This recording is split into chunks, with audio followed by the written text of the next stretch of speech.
Госпожа Петрова, можете ли да ни кажете с какво точно се занимава компанията ви Мигроконсулт? Мигроконсулт е така наречената Clients Company.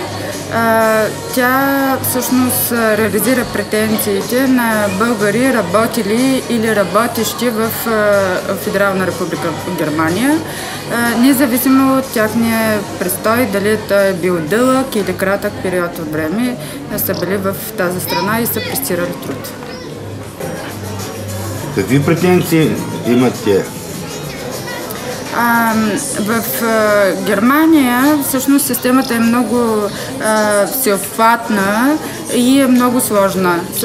Правителството дава възможност и подпомага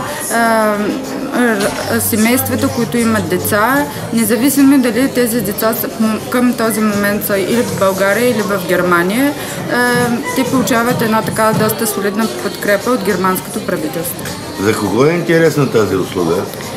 Всъщност това по принцип това е необходимо за тези, които са работили в Федерална република Германия.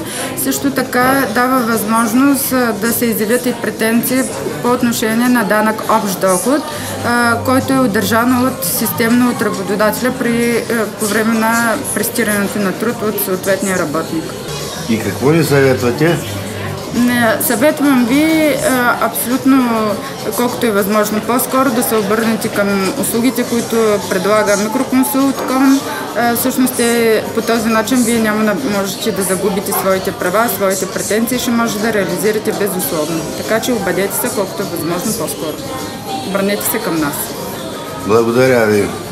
И аз също много ви благодаря. Искам да кажа, че Мигроконсулт.com работи без авансово плащане. Само при успех.